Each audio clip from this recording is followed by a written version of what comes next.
ನಾಯಕರುಗಳಿಗೆ ಸ್ಥಳಾವಕಾಶ ಕೊಟ್ಟು ಅವ್ರಿಗೆ ನಾಯಕರುಗಳು ಮಾತ್ರ ಹೋಗಿ ಕಾರ್ಯಕ್ರಮ ಮುಗಿಸ್ಕೊಂಡ್ ಬರ್ತಾರೆ. ಯಾವ ಕಾಲೇಜು?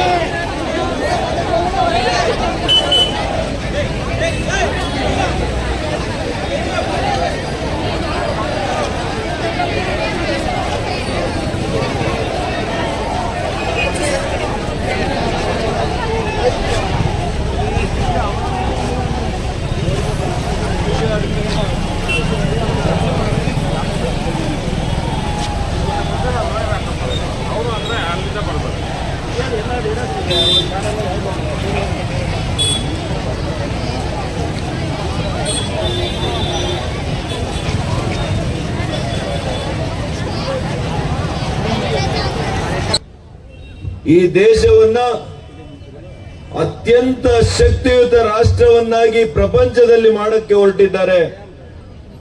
ಅವರಿಗೆ ಬೆಂಬಲವಾಗಿ ನಾವು ಇವತ್ತು ಸಂಕಲ್ಪದ ಹೆಜ್ಜೆಯನ್ನ ಇಡ್ತಾ ಇದ್ದೀವಿ. ಕೇವಲ ಮ್ಯಾರಥಾನ್ ಓಟ ಅಲ್ಲ ಇದು ಸಾಂಕೇತಿಕವಾಗಿರ್ತಕ್ಕಂಥ ಹೆಜ್ಜೆ.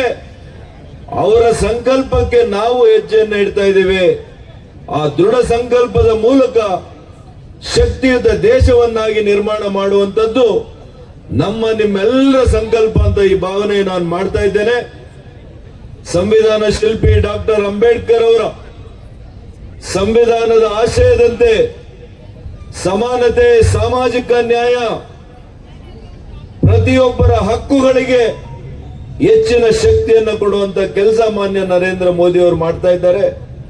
ಅದಕ್ಕೆ ಇವತ್ತು ಸಾಂಕೇತಿಕವಾಗಿ ಈ ಮ್ಯಾರಥಾನ್ ಓಟವನ್ನ ಕೂಡ ನಾವು ಬಾಬಾ ಸಾಹೇಬ್ ಡಾಕ್ಟರ್ ಅಂಬೇಡ್ಕರ್ ಅವರ ಪ್ರತಿಮೆಗೆ ಹೂವಿನ ಮಾಲಾರ್ಪಣೆ ಮಾಡಿ ನಾವು ಇಲ್ಲಿಂದ ಸಾಗೋಣ ಮ್ಯಾರಥಾನ್ಗೆ ಅಂತ ಹೇಳಿ ನಿಮಗೆಲ್ಲ ಕೂಡ ಹೇಳಿ, ಮತ್ತೊಮ್ಮೆ ಬಂದಿರತಕ್ಕಂಥ ಎಲ್ಲ ವಿದ್ಯಾರ್ಥಿಗಳಿಗೆ, ಯುವ ಸ್ನೇಹಿತರಿಗೆ, ನಮ್ಮೆಲ್ಲ ಆತ್ಮೀಯ ಮುಖಂಡರುಗಳಿಗೆ ನಿಮ್ಗೆಲ್ಲ ಕೂಡ ಧನ್ಯವಾದಗಳನ್ನು ಅರ್ಪಿಸ್ತೀನಿ.